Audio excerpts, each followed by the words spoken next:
What's up, everyone? Welcome back to another episode of Minetopia. If you haven't seen the first episode, make sure you check that out before this one so you stay up to date. Otherwise, let's get right into this episode. So in this episode, we definitely want to start seeing some of the advancements that we were talking about in the last episode, which have to do a lot with villagers. Now, what you see off camera is completely different from what you saw last time, and I'll show a picture on camera of what we actually built at the end of last episode / off camera so you can see. But in the middle of me trying to get a bunch of stuff done off camera, I ended up having to go mine, get a bunch of materials, which is in that little hut that I made over there. And then I went to go see if I could find a local village. Now, there was a village, and this was a few days ago, so in fact, I thought there were a lot more villagers, but now after coming back, there aren't that many, so I panicked and did the only thing I could come up with to trap the villagers. Yeah, I only had redstone on me. I don't know why, that was the only block. Anyway, we have one nitwit villager over here, and the farmer villager somewhere over there. As you can see, I kind of sporadically, threw redstone all over, because I didn't know how to trap the villager, and they didn't want to stop moving. Now, I did kind of panic and try and, because I didn't know if nitwit villagers could actually breed, but as far as I can understand, they can, and I do have one farmer villager that's in here as well, or he was a farmer villager.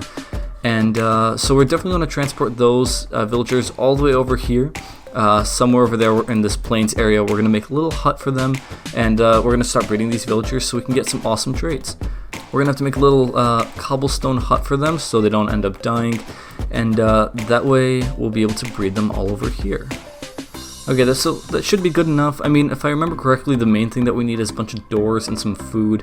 But it's okay, because there are some potatoes over there that we can go gather, so we'll be eating those in order to breed. We're going to have to make a lot of doors, so I should have some birchwood somewhere here. Okay, so I was totally unprepared for starting this villager trading thing, so I'm going to have to go gather some wood real quick so we have the resources to build a bunch of doors. Once we get that going, we're then going to bring over those villagers, and we'll see what happens after that.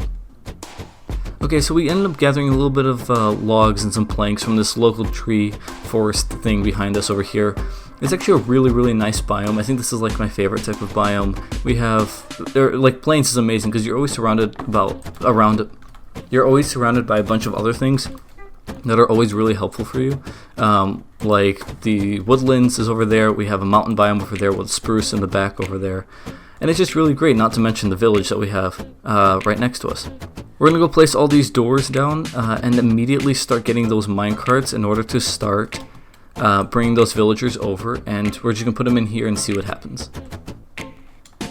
Okay, so we finally got all the doors placed. Now, I was really lazy to get all the wood for the specific doors, so don't hate me, but it's really discolored with birch doors and oak doors at the same time, but we'll fix it up later when we start building the actual hotel, which is a little sneak peek of what I want to do with some of these villagers later on, after we finally start breeding them and getting some more of them.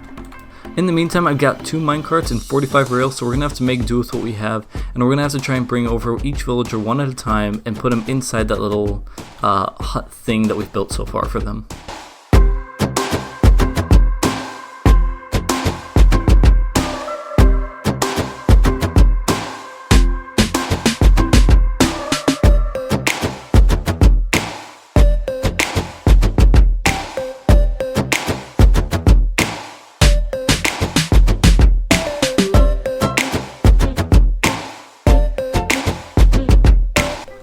Okay then, so we finally got first villager. Well, we'll come up with a name for it by the end of the episode, but we got our first villager into the corner. Now we're going to go get all these rails back, pick them back up, and now we're going to only have 44 rails left to work with, since that one rail is going to be left for that villager to sit on for now, while he's still in the minecart, so he doesn't run away. And then we're going to go get all of these rails, pick them up, go over to the other villager, which is also trapped inside his own house, and we're going to have to go drag them all the way over there to start breeding them with more villagers. So I'll see you when we go get the other villager.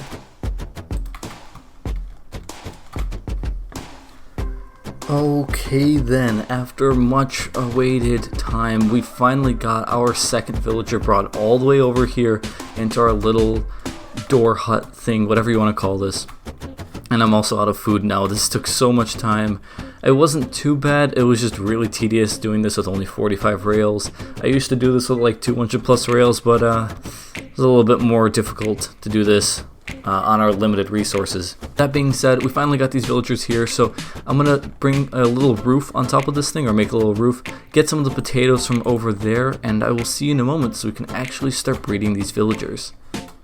And we have returned. So like I said, it's gonna look a lot nicer in a different episode, but we do have a mini roof built up here. It's got a little bit of sunlight just for a little bit while we try and make it a little bit lighter so nothing spawns inside. I put some torches inside just to make sure, and my goal is to make sure that at no point in time when it's dark is this open, and if it is open, that means it should be daytime, and I'll be sleeping in one of the beds, at least in our house or in the village nearby.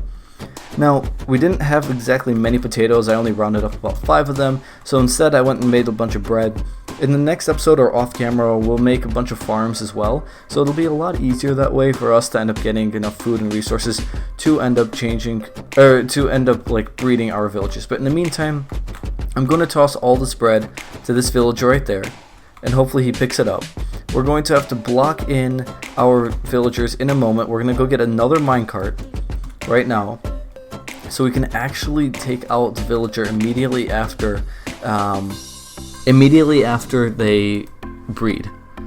Okay then, so we got this minecart, we got some rails ready to go so we can extract the villager as soon as they come out. But here's going to be the difficult part. I need to get rid of these villagers from their minecarts without letting them escape. At the same time, I don't want to accidentally, trap myself inside like I just did. So we're going to have to mine really quickly to get out and block it back in without letting them accidentally get in the way of each other. So we're going to get rid of this, so these out. And, oh, I didn't mean to hit them. Hopefully they'll be able to breed together, and we'll check back on them in a moment. I'm going to quickly escape so he doesn't see. Run.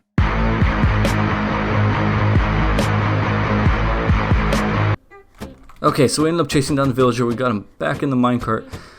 Let's go bring the villager back into the roof area, and hopefully we'll be able to try this one more time.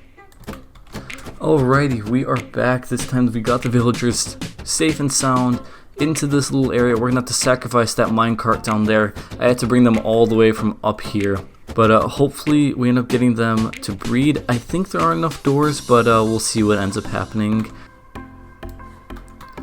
Okay then, so it looks like these villagers haven't bred just yet, so I'm going to drop a little bit more bread, no pun intended, and then we're going to see if they'll end up breeding. We're going to take a little bit of time to just sit up here. Oh, there we go. Looks like the love hearts are going. They just need a bit more food. And where's that baby villager coming? And is it going to come out anywhere? I brought some beds over, and I'm going to bring over some more doors and beds, and maybe even move them to a little bit of a nicer location, a little bit further away, just so I'll be able to move these villagers back and forth without too much of an issue, but so they don't accidentally mess with that village that currently exists. Now for the rest of this video, I do want to quickly talk about what I want to try and get. Now I do have a little file pulled up over here on the side of the screen on a second monitor that tells me all the little components that villagers have. Now we can get different types of villagers depending on the item that's placed within its radius. We can get armorers, butchers, cartographers, clerics, farmers, fishermen, fletchers, leather workers, librarians, stonemason, nitwits, which is this guy right here who can't do anything, shepherds, toolsmiths, unemployeds, which not quite sure what they are, but it seems like they won't be too much of an issue, and weaponsmiths at the very end. Now each one of those has its own different material or block that needs to be placed within the radius of the villager to employ it. For example, this villager is currently unemployed, but by placing a different block next to him, for example, by putting a blast furnace next to him, he'll become an armorer, and it give different trades. Now at the moment you can't trade with him because he doesn't have an occupation, but once he does, he'll get a certain level. Now after that, we'll want to make sure that we get them to the max level by trading more and more with them, and then we'll finally have some incredibly cool trades. Now, I'm not going to do that all on camera because it's going to take a few hours of making this look like a nice place, breeding them out, and making sure I have at least, I believe there's 16 different villager occupations. So, once we have all those, I'll do that off camera. You'll see a little time lapse if you want at the end of this video of me doing this, but in reality, it's just going to be a bunch of busy work of me moving them around, getting them to finally breed, and then eventually, getting them all specialized. At the start of next episode, you'll see them all with their specialties, and maybe they'll get all their trades unlocked already. But the most important thing is they're going to be our source of getting all the diamond armor and stuff. So We're going to do that, and that way we don't have to waste any diamonds on any armor or tools or anything like that, simply because we could trade for it, and oftentimes they have really good trades like wheat or rotten flesh for emeralds. If you enjoyed this episode, make sure to leave a like and subscribe down below. If you want to see the time-lapse of me doing all the villager work off camera, make sure to stick around to the end of the video. But otherwise, I will see you in the next one, and I hope you enjoy. See ya.